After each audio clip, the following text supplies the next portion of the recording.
না, কিন্তু আপনি মুসলমান, দাদু মুসলমান, বাপ মুসলমান। হ্যাঁ, শুধু নামে আপনি মুসলমান, শুধু নামে আপনি মুসলমান বলেই আপনাকে শ্মশানে চিতাই পুরানো হয় না, আপনাকে বৈরাগ্যদের মতো ঠাড়ো করে পুঁতে দেওয়া হয় না। আমার আল্লাহ বলেন যে সাচ্চা মুমিন মুসলমান হ, ওয়ালা তামুতুন্না ইল্লা ওয়া আনতুম মুসলিমুন। বান্দা মুমিন মুসলমান হয়ে যাও, কবরের আগুন কোনোদিন ছুঁইবে না, জাহান্নামের আগুন কখনো স্পর্শ করবে না। তিনি আল্লাহ, যার প্রশংসা করে কেউ কখনো শেষ করতে পারেনি, আগামীতেও পারবে না।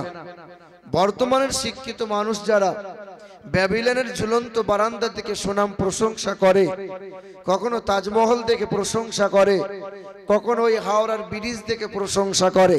কেন? হাওড়ার ব্রিজ বিনা পিলারে দাঁড় করানো আছে, 300 বছর বয়স হয়ে গেল, এখনো অক্ষত আছে, হাজার হাজার টন টন মাল সকাল সন্ধ্যা যাতায়াত হয়, কোনো কিছু হয় না।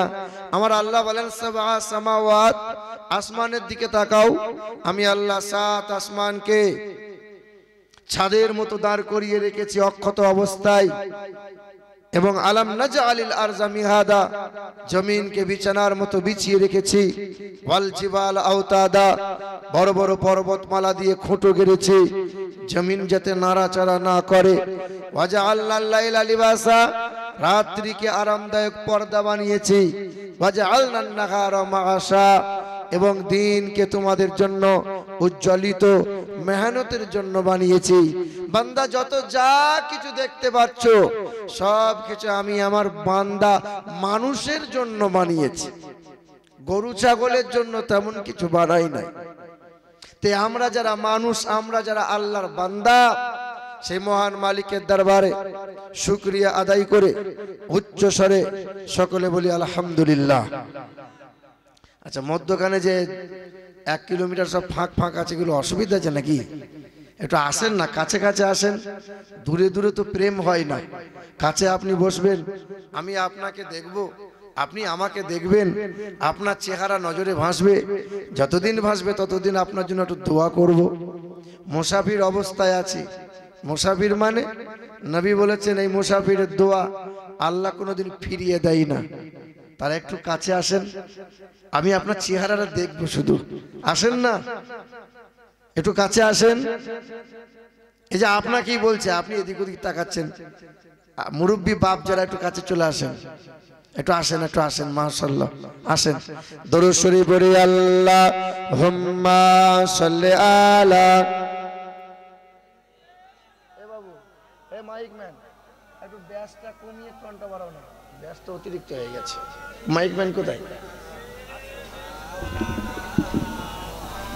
দরুদ পড়ো, দরুদ পড়ো ও মুমিন মুমিনা, দরুদ বিনে হাসর মিজানে আর নাজাত কে হই পাইবা না। আল্লাহুম্মা সাল্লি আলা।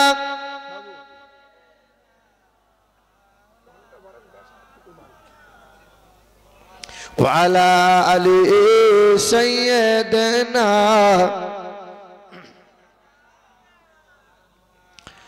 সাল্লাল্লাহু আলাইহি সাল্লাম। শতকোটি দরুদ আর সালাম মক্কার মতি, মদিনার জ্যোতি, দুই কুলের সাথী, উম্মতের কান্ডারি, আমার ও আপনার নবী জনাবে মুহাম্মদুর রাসূলুল্লাহ সাল্লাল্লাহু তাআলা আলাইহি ওয়াসাল্লাম। উপস্থিত জ্ঞানী গুণী সম্মানীয় উলামায়ে কিরামগণ, সম্মুখে বসে থাকা মুরব্বী বাবাজিরা, ভাইরা, মা ও বোনেরা, সকলকে শ্রেণীমতভাবে সম্ভ্রম, শ্রদ্ধা, শুভেচ্ছা। আল্লাহ পাকের দয়া, মায়া, অনুগ্রহ আর শান্তি ধারা আমাদের সকলের উপর বর্ষণ হোক, জোরে বলি আল্লাহুম্মা আমিন। তবে আপনারা কষ্ট করে যখন বসে আছেন, আপনাদেরকে আমি বৃথা করব না। যারা মুরব্বী মানুষ আছেন, অনেক মানুষ হাঁটুতে আর কোমরে যন্ত্রণায় ভুগছেন, হয় না? যাদের কোমরে আর হাঁটুতে যন্ত্রণা হয়, শেষের বেলা একটু মনে করিয়ে দিয়েন, আমি আপনাদের জন্য সুদূর বর্ধমান থেকে নিয়ে এসেছি, শুধু 40 দিন আপনি ব্যবহার করবেন, তারপরে আপনি আমাকে বলিয়েন। দ্বিতীয় নম্বর, যে সমস্ত মহিলারা বসে আছেন এখনো পর্যন্ত ঘোরাফেরা করছে অনেক খালারা, যারা মা বোনেরা যাদের সন্তানাদি 5 বছর 10 বছর হলো হয় নাই, একটু অপেক্ষা করেন, 3 মাস আপনি ব্যবহার করিয়েন। মহান মালিকের দয়াতে আল্লাহ পাক আপনার কোলে নেক্সট সন্তান আল্লাহ দান করবেন, দেবো ইনশাল্লাহ। একটু অপেক্ষা করেন, আরো কয়েকটা ওষুধ আমি দেবো। আমার শিক্ষিত বাবাজির, আমার গোটা বিশ্বের মাটিতে কম বেশি 5,500 ধর্ম আছে। সব ধর্মের মানুষ এক ঈশ্বর, এক মহেশ্বর, ব্রহ্মা, বিষ্ণু, গড ইত্যাদি। আমাদের ভিতরে যত দল আছে আমরা সবাই এক আল্লাহকে আল্লাহ বলে মানি, কিন্তু সমস্যা এক জায়গায় হয়, আমার নবী মুস্তাফা সাল্লাল্লাহু আলাইহি সাল্লামকে নিয়ে।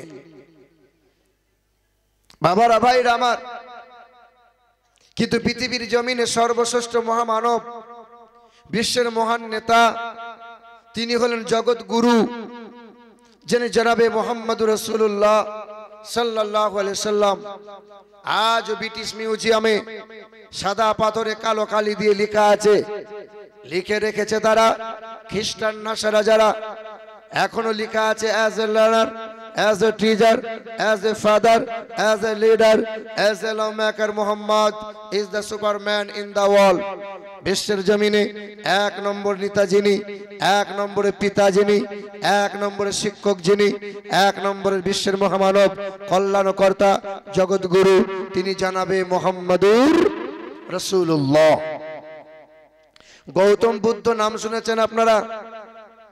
গৌতম বুদ্ধ একদিন নসিহত করছিলেন, 1000 শিষ্যরা তার কথাগুলো শুনছিল। তো শত শিষ্যর মাঝে একজন ভক্ত দাঁড়ালেন, যার নাম ছিল আনন্দ। এই ভক্ত তখন বলেন, গুরুদেব, আপনি আজকে বেঁচে আছেন, কাল আপনি থাকবেন না, চলে যাওয়ার পরে ভালো ভালো কথা আমাদেরকে কে শোনাবে? তো সেই সময় গৌতম বুদ্ধ বলেছিলেন, I am not first Buddha who come in the earth. পৃথিবীর জমিনে প্রথম এবং লাস্ট বুদ্ধ আমি নয়। In on time another Buddha in the world. বিশ্বের জমিনে একদিন যথা সময় একজন বুদ্ধ আসবেন, এ হোলি ওয়ান, তিনি অত্যন্ত পবিত্র হবেন, এ সুপ্রিমলি লাইটরেন্ট, তিনি অধিক আলোকপ্রাপ্ত হবেন। শিষ্যরা জিজ্ঞাসা করলেন, সেই বুদ্ধকে চিনব কি করে, সেই বুদ্ধকে জানবো কি করে?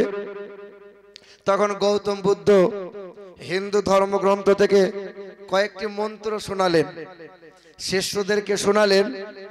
এতং কৌলগত প্রায় জনিষু পরধর্মনি ধর্মত্বনৈষাতেন ভগবান বতরিষ্যতি অথোতে সংভবিষ্যতে মনংসেবে সদা নিবৌ বাসুদেবঙ্গরং গীতি পুণ্যগন্ধানিলিস্পর্শম জোরদস্য চোদিতা জ্যোতিষস্য ব্রহ্মণ্য নাদে মনুষ্য কীরে অষ্টগুণ পুরসংদীপজন্তি কৌলং চ দমস্রতং চ বহুভাষিতা চ দানং যথা শক্তি কৃতজ্ঞতা চ। পৃথিবীর জমিনে ওই মহান প্রতিপালকের দরবার থেকে আসবেন একজন গুরু, তিনি আসবেন বিশ্বের মহান নেতা হয়ে, তিনি আসবেন মানব জাতির মুক্তির দাতা হয়ে, তিনি হবেন কালো মানুষদের মুক্তির সূর্য, তিনি হবেন নারীর স্বাধীনতার অগ্রদূত, যিনি জীবনে কখনো কোনোদিন মানব অথবা দানবের সাথে দুর্ব্যবহার করবেন না, যিনি জীবনে কখনো কোনোদিন পশু পক্ষীর সঙ্গে দুর্ব্যবহার করবেন না, যিনি জীবনে কখনো কোনোদিন বিনা কারণে গাছের ফল ফুল পাতা ছিঁড়বেন না, যিনি জীবনে কখনো কোনোদিন একটাও ভুলে মিথ্যা কথা বলবেন না। জোরদস্য চোদিতা জ্যোতিষস্য ব্রহ্মাণ্ড নাদে মনুষ্য কীরে, যার নাম হবে কীরে, কয় দীর্ঘি রইকার কীরে, যারা বাংলা করলে হবে প্রশংসিত। হা অততে সংভবিষ্যতে মনংসেবে সদা নিবৌ বাসুদেবঙ্গরং গীতি পুণ্যগন্ধানিলিস্পর্শম, যার চেহারা দিয়ে সুগন্ধি বার হবে, সেই সুগন্ধি সুগন্ধির সৌরভে দেশের মানুষের মন পবিত্র হবে। যেন নাম হবে কি রে? নবীজির অসংখ্য নামের মধ্যে হইতে একটি নাম হলো আহম্মদ। আহম্মদের শব্দের অর্থ হলো প্রশংসাকারী। তিনি হলেন জনাবে আহম্মদে মুর্তজা মুহাম্মদে মুস্তাফা জনাবে মুহাম্মদুর রাসূলুল্লাহ। আর একটু হলো না? মহাব্বতে বলুন না সুবহানাল্লাহ। না, আমি আপনাকে জোর করে বলাবো না, খোঁচা মেরে মেরে সারা জীবন বলিয়ে দিল মৌলবীরা। আবার যদি বলেন যে হুজুর বলাবে তবে আমি বলবো,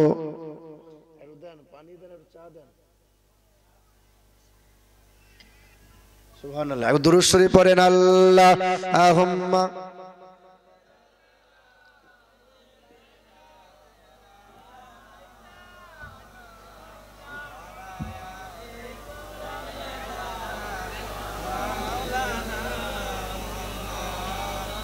চা ঠান্ডা, চা আবার লেবু দিবা। বাবাজিরা, ভাইরা আমার, এলাকায় হিন্দু ভাইরা বাস করে, এলাকায় অমুসলিম হিন্দু ভাইদের বসবাস আছে। আপনাদের সভাতে যদি হিন্দু ভাইরা আসে আপনাদের অসুবিধা আছে? অসুবিধা নেই তো? আমাদের ধর্ম সভা মানে মানবতার সভা, আমাদের ধর্ম সভা মানে সম্প্রীতির সভা, আমাদের ধর্ম সভা মানে প্রেম প্রীতির সভা। হিন্দু মুসলমান বৈধ খ্রিস্টান জৈন সাঁওতাল আদিবাসী মুখার্জি ব্যানার্জি জমিদার মজুমদার তালুকদার হালদার মাস্টার ব্যারিস্টার तमाम দলমতের মানুষ আমাদের সভাতে আসতে পারে, কোরআনের কথা শুনতে পারে, আমাদের কোনো অসুবিধা নাই। তবে হ্যাঁ, এমন একটা সময় ছিল মন্দিরে কত ঘন্টা, মসজিদে কত আজান, কোনো অসুবিধা ছিল না।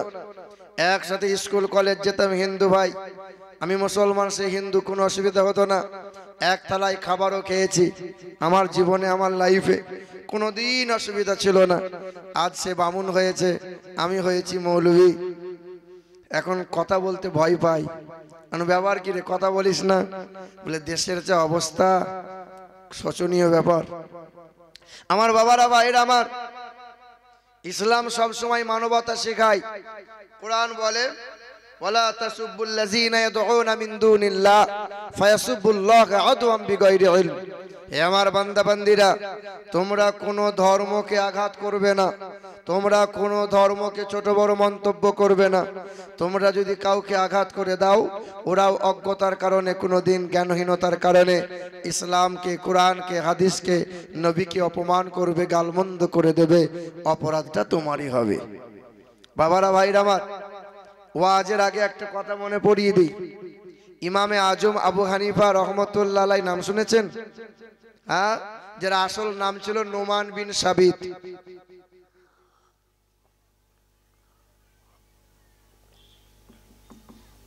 নোমান বিন সাবিত, এই ইমামে আজম আবু হানিফা এত বড় আল্লাহ পাকের ওলি ছিলেন, যিনি এক ইশার অজুতে 40টা বছর তিনি ফজরের নামাজ আদায় করেছেন। তিনি এত বড় আল্লাহ পাকের ওলি ছিলেন যে রমজান মাস শুধু নয়, সারা বছর রোজা রাখতেন। নফল রোজা, সুন্নত রোজা রেখে রেখে 30টা বছর তিনি কাটিয়েছেন।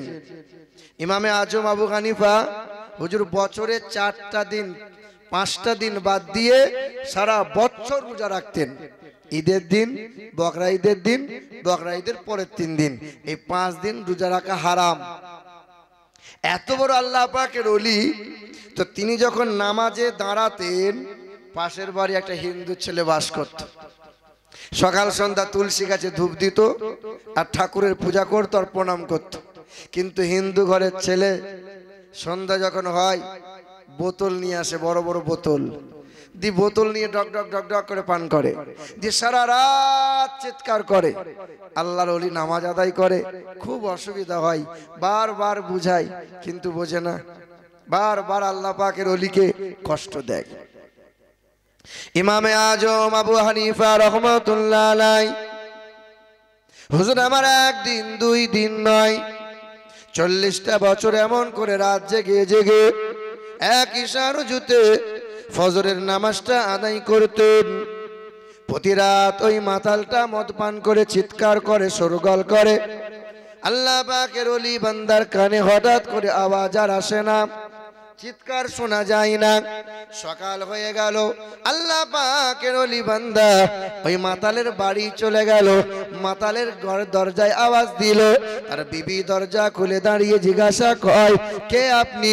বলে আপনার প্রতিবেশী। ও মুসলমানের আল্লাহ পাকের ফকির বান্দা, কি চাই? বলে মাতাল গেল কোথায়? বলে জেলে তাকে বন্দি করে দিয়েছে। এত চিৎকার শোরগোল করে, পাড়ার মানুষেরা প্রশাসনকে জানিয়েছে জেলে বন্দি হয়ে গেছে। আল্লাহ পাকের ওলি বান্দা পা পা করে চলে গেলেন ওই মাতালের বাড়ি থেকে, সঙ্গে সঙ্গে বাদশার দরবারে চলে গেলেন। বাদশা জেলে বন্দি করে দিয়েছেন। আল্লাহ পাকের ওলির সম্মানার্থে বাদশা দাঁড়িয়ে গেলেন, হুজুর কি ব্যাপার? বলে আমার একজন প্রতিবেশী হিন্দু ভাই আপনার প্রজারা জেলে বন্দি করে দিয়েছে, তাই আমি তাকে ছাড়াতে এসেছি। আল্লাহ পাকের ওলি বান্দার খাতিরে সঙ্গে সঙ্গে হিন্দু ভাই মাতালকে ছেড়ে দিয়া হলো।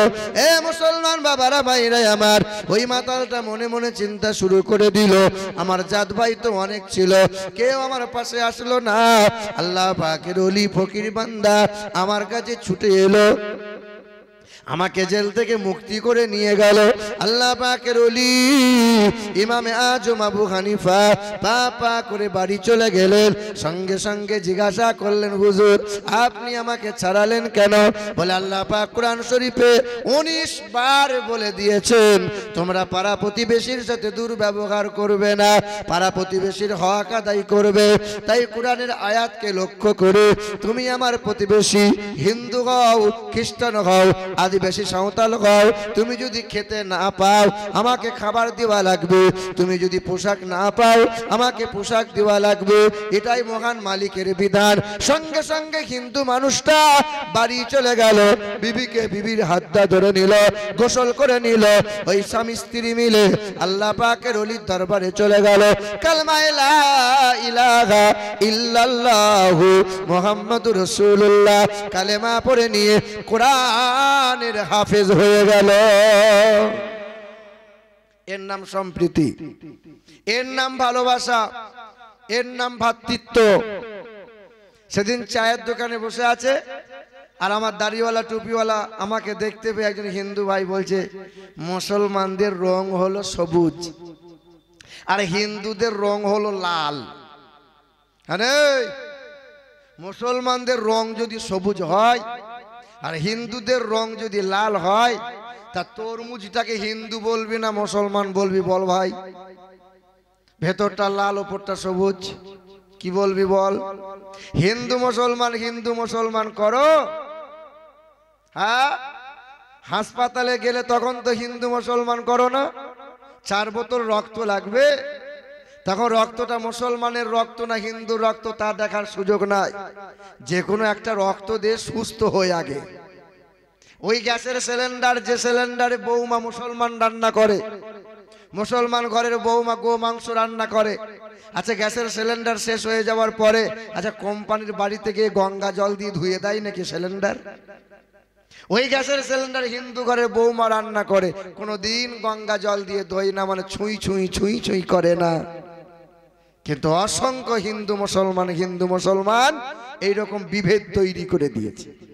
হে বাবাজিরা বলেন, পৃথিবীর জমিনে সবচেয়ে সর্বশ্রেষ্ঠ ধর্ম কোনটা? ইসলাম।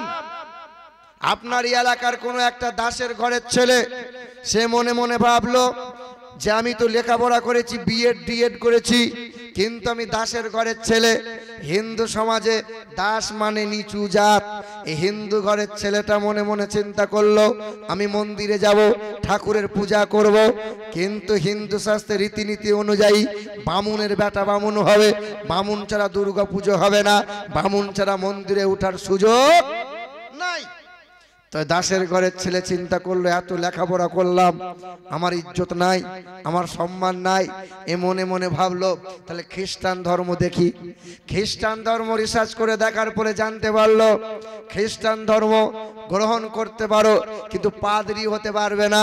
পাদ্রী তো বংশ পরম্পরায় হয়, পুরোহিত বংশ পরম্পরায় হয়, এই ছেলেটা শিক্ষিত ছেলে, মনে মনে ভাবলো হিন্দু ধর্মে তেমন ইজ্জত নাই, খ্রিস্টান ধর্মে তেমন ইজ্জত নাই, আমি যদি ইসলাম ধর্ম গ্রহণ করি দেখি ইজ্জত আছে না নাই।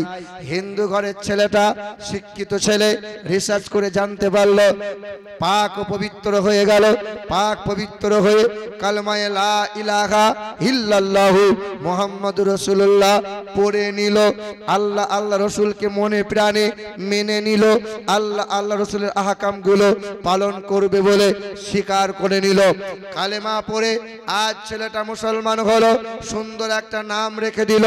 নাম রেখে দেওয়ার পরে আপনার গ্রামে হাফেজ সাহেবের কাছে গোটা কয়েক সূরা কালাম মুখস্থ করে নিল। আচ্ছা বলেন, আপনার গ্রামের ইমাম সাহেব যদি 10 দিন ছুটিতে বাড়ি যায়, এই দাসের ঘরের ছেলেটা আজ মুসলমান হওয়ার কারণে আপনার গ্রামে ইমামতির জায়গায় দাঁড়িয়ে ইমামতি করতে পারবে কি পারবে না? পারবে। দাসের ঘরের ছেলে যদি যোগ্যতা অর্জন করে মক্কা মদিনায় ইমামতি হওয়ার সুযোগ তার আছে। এর নাম হলো ইসলাম। শোনো বন্ধু, বামুনের মেয়েটা দাসের ঘরের ছেলেকে বিয়ে করতে পারবে না। হিন্দু ভাইরা রাগ করিয়েন না, আমার কথাই দয়া করে দুঃখ নিয়েন না, আমি কাউকে ছোট করে বলছি না, কিন্তু এটাই তো নীতি। ব্রাহ্মণ ঘরের মেয়ে দাসের ঘরের ছেলেকে বিয়ে করতে পারে না। মুখার্জি ঘরের ছেলেটা বৈরাগ্য ঘরের মেয়েকে বিয়ে করতে পারে না। কিন্তু ইসলাম ধর্মটা দেখে নাও, খান ঘরের ছেলেটা শেখ ঘরের মেয়েকে বিয়ে করতে পারে, আনসারি ঘরের মেয়েটা মুমিন ঘরের মেয়েকে বিয়ে করতে পারে। এর নাম হলো ইসলাম। আল্লাহর নবী বলেছেন জাতি দল মত চলবে না, বিভেদ বিচ্ছেদ চলবে না, এক লাইনে দাঁড়াও। জজ দাঁড়িয়ে আছে, কাঁধে কাঁধ মিলিয়ে চাকরকে দাঁড়াতে হবে। মাস্টার দাঁড়িয়ে আছে, কাঁধে কাঁধ মিলিয়ে কর্মচারীকে দাঁড়াতে হবে। প্রফেসর দাঁড়িয়ে আছে, কাঁধে কাঁধ মিলিয়ে শ্রমিককে দাঁড়াতে হবে, রিক্সাওয়ালাকে দাঁড়াতে হবে। এক কাতারে দাঁড় করিয়ে দিয়েছেন আমার নবীজি, আর গোটা বিশ্ব জাহানকে জানিয়ে দেওয়া হয়েছে এর নাম হলো ইসলাম। যেখানে দল মত, কালো ফর্সা, উঁচু নিচু, গরিব ধনী, আরবি বিহারি দেখা যাবে না। এর নাম হলো দ্বীন ইসলাম। ইন্নাদ-দীনা ইনদাল্লাহিল ইসলাম। জোরে বলে সুবহানাল্লাহ। আর একটু জোরে বলে সুবহানাল্লাহ। নারে তাকবীর। এ বাবাজিরা, ভাইরা আমার, যারা ওখানে কোমরে যদি যন্ত্রণা না থাকে বাবু, এখানে এসে বসো। আজকের দিনে যদি সুস্থ শরীর নিয়ে চেয়ারে বসো বাপ, কাল দেখবে কোমরে যন্ত্রণা শুরু হয়ে যাবে। মুরব্বীগুলোকে চেয়ারে বসতে দাও। আর যারা মুরব্বী মানুষ আছেন ওদের চেয়ারে বসাও মুশকিল। আবার গত পরশু দিন বুঝলেন, সব চেয়ার সিস্টেম করে দিয়েছে, বসার জায়গায় নাই। সব মুরব্বী 80 বছর 70 বছর মুরব্বীরা সব চেয়ারে লাঠি নিয়ে বসে আছে। আর মাল ঘুমিয়ে গেছে তো, আর ঘুমিয়ে গিয়ে চেয়ার সহ উপর হয়ে এ মাল নিচেতে, চেয়ার উপরে। কথা বুঝতে পারছেন না? এ বাবা, তাই দয়া করে যাদের কোমরে যদি যন্ত্রণা না থাকে একটু নিচেতে এসে বসলে খুব ভালো হতো। আব্বু আসবে না? এ বাবা যুবক, তোমাকে বলছি, এসো না, চলে এসো, মাশাআল্লাহ, এসো। বাবাজিরা আমার, এই যে যারা বর্ডারের ওই পাশে আছেন, যারা তারা হিন্দু ভাই নাকি? তারা হিন্দু ভাই আছেন? হিন্দু ভাইদেরকে চেয়ারে বসতে দেন, আপনারা নিচেই বসেন। বাবাজিরা, ভাইরা আমার, আমার শিক্ষিত মুসলমান, আমার সুধী মানুষেরা, এবার আপনাকে বলি, কল্যাণ যদি লাভ করতে চান, মাস্টারি যদি করতে চান, ডক্টরগিরি যদি করতে চান, বৈজ্ঞানিক যদি হতে চান, নেতা যদি হতে চান, একটা ব্যক্তিকে ফলো করা লাগবে। ওই ব্যক্তির নাম কি?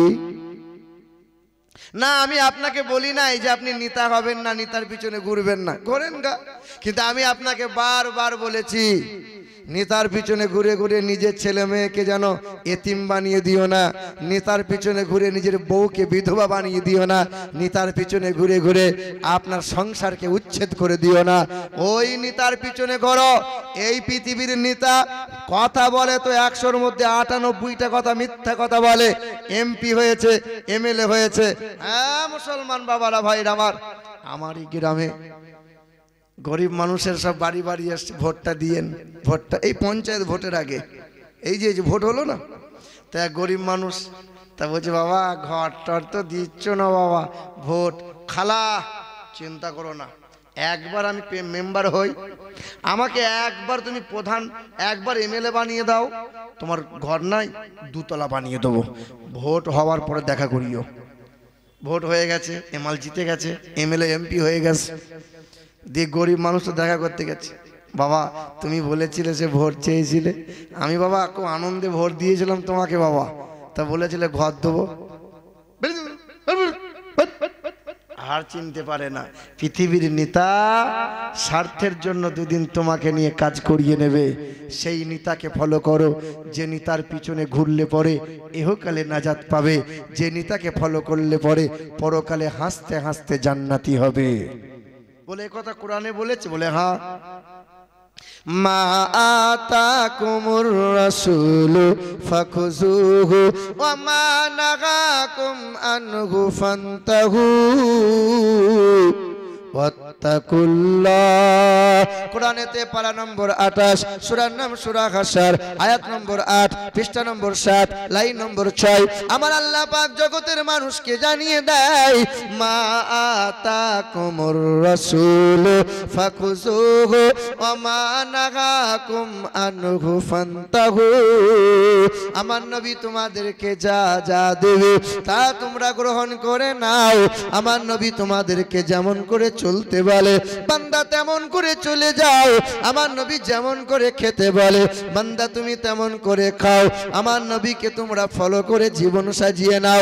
আমার নবী তোমাদেরকে যা যা নিষেধ করে তা থেকে নিজেকে দূরে সরিয়ে নাও।